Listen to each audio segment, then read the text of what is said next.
मेरा जयपुर में चतुर्मास हुआ भट्टारक जी की नसीहत में। 120 दिन के चतुर्मास में वहां पे 100 दिन तो उठावना होता है। उठावने का सबसे अच्छा स्थान है भट्टारक की नसीहत। रोज 6 ढाला बजे तो मैं समझूं कि आज गया कोई, निपट गया है? एक उठावना हो नहीं पाता, दूसरा नंबर लगाए खड़ा है। इतने उठावने होते नसीहत जी में, और ऐसे उठावने बाहरे उठावने। बैठ जाते, नमोकार मंत्र पढ़ा, और नमोकार मंत्र पढ़ने के बाद 2-4 लोगों ने पत्र पढ़े, शोक संदेश। और शोक संदेश भी काय के दिन में 2 बार तो अपने को जाना है उठावने में। कहां तक आदमी नया नया बोलेगा। कागज में लिखा आकर के पढ़ दिया, क्या लिखा उसे भी नहीं पता, और जो सुन रहे उन्हें भी नहीं पता। और मर गया उसको खाक पता चलेगा, विचार कर। सब दिखावा चल रहा है, कुछ नहीं है।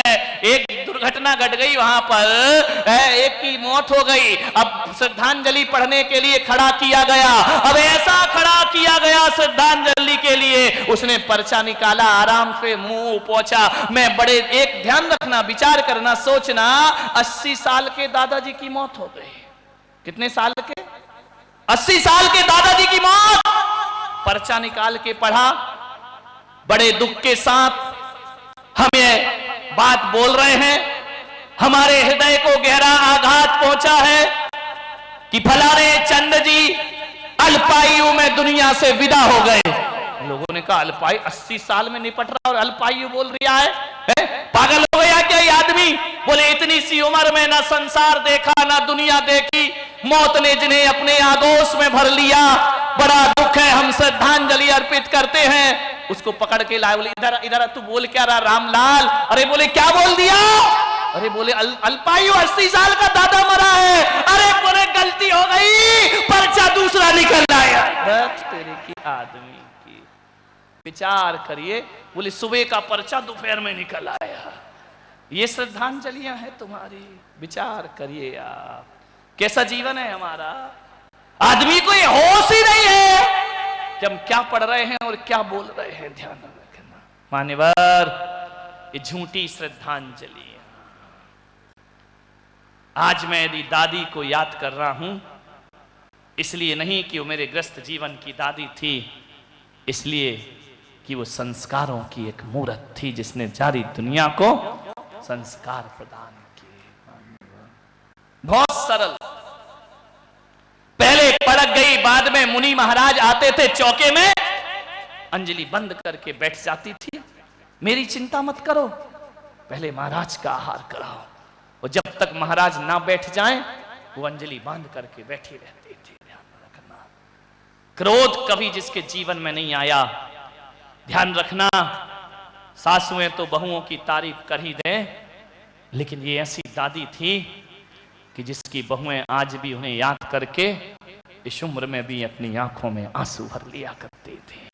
मुझे याद है जब घर में भोजन बनता था ना, तो सबसे पहले मंदिर से लौटकर अपनी तीनों बहुएं, यानी एक जो मेरी मां है वो उनकी बड़ी बहू थे, तीनों बहुओं को, नाती पोतों को कहती थी, बेटा तुम शादी होकर आई हो, तुम्हारी उम्र क्या है? मैं 1 बजे खा लूंगी, तुम लोग पहले भोजन कर लो। बहुओं को पहले भोजन कराती थी, थाली परोसती थी अपने हाथ से। तुम लोग मेरी बहू नहीं, तुम लोग मेरी बेटियां हो, तुम्हें भूख लगाई होगी, पहले तुम भोजन कर लो, सबसे लास्ट में भोजन करने वाली। वरना होता यह है कि बहू को सबसे आखिरी में मिलता है। लेकिन उल्टी रीत थी उनकी, नहीं, ये बच्चियां हैं, ये भूखी हो जाएंगी। 15-15, 16-16 साल की बच्चियां बहू बनकर आई, सबसे पहले भोजन कराती थी उनको। ध्यान रखिए, खुद 1 बजे भोजन करती थी। बड़ी करुणा, बड़ी दया, इस वसीयत को हमें सौंप करके गई है। 2 लोग दुनिया में याद किए जाते हैं, बस 2 लोग दुनिया में याद किए जाते हैं। एक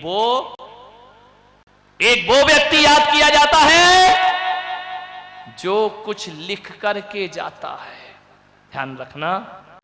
और एक वो याद किए जाते हैं जो लिख तो नहीं पाते हैं, लेकिन उन पर कुछ लिखा जा सकता है। ध्यान रखिए, आपका नाम किस में आएगा? लिख पाओगे कुछ किताब? बोलो, कोई शास्त्र, कोई ग्रंथ लिख सकते हो?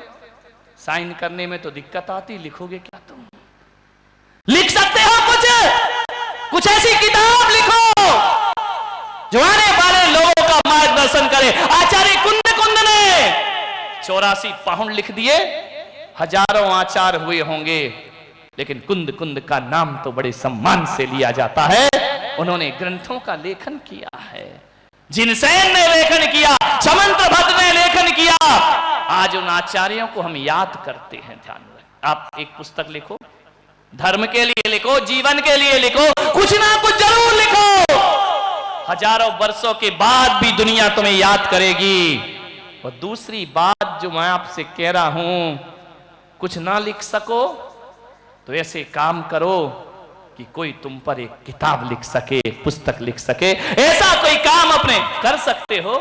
राम ने कोई पुस्तक नहीं लिखी, लेकिन वाल्मीकि जैसे संत, तुलसीदास जैसे संत राम पर पूरी रामायण लिख दिया करते हैं।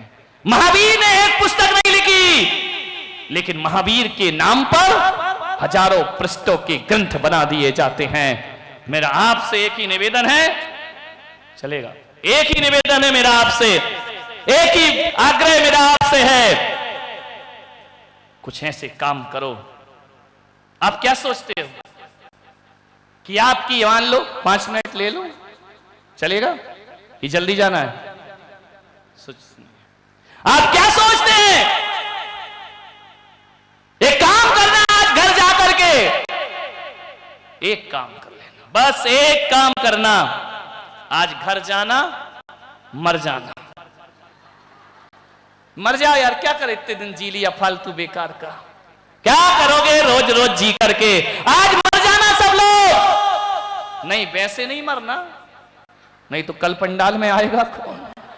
मेरा भी ख्याल रखना। मर जाना यानी मरने का ढोंग कर लेना। देखो, ढोंग करने में अपन बहुत माहिर है। मंदिर में ढोंगी तो चलता, और चलता क्या है? मंदिर में कुछ, दुकान में कुछ, घर में कुछ, ढोंग की जिंदगी हम लोग बहुत आसानी से जी लिया करते हैं। एक ढोंग करना, घर जाकर के कमरे में लेट जाना और ये सोचना कि मैं मर चुका हूं। देखो, अपनी जिंदगी को पढ़ने का प्रयास करिए, 5 मिनट में बात समेटूंगा।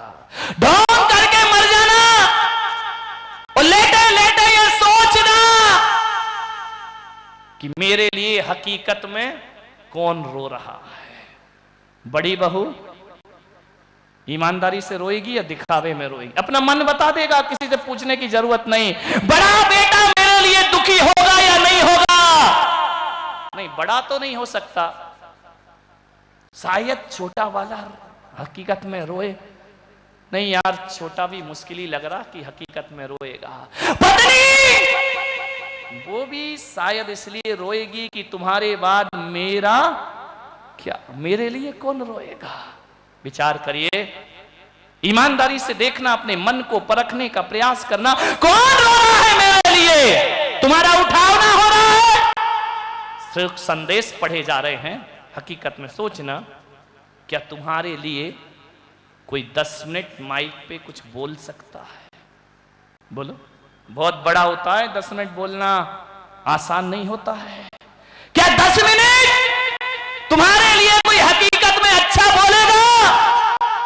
अपने मन से पूछना। बोलेगा तो क्या बोलेगा? तुमने किया क्या है? ध्यान रखिए, अरे जिंदगी भर सत्कर्म करना पड़ते हैं, तब 10 मिनट तुम पर बोलने जैसा विषय बना करता है, वरना 10 मिनट भी कोई बोल, हाँ इतना तो बोलेंगे, अच्छा आदमी था, दुनिया से चला गया, भगवान उसकी आत्मा को शांति दे, और क्या बोले, बस ठीक है, समाज में अच्छा काम करता था। रामलाल यहां तो बोल रहा अच्छा आदमी चला गया, 2 दिन पहले कह रहा था इस खड़ूस को भगवान उठाएगा कब, यहां बोल रहा है अच्छा है बड़ा। कोई मतलब नहीं, श्रद्धांजलियों से ध्यान रखिए।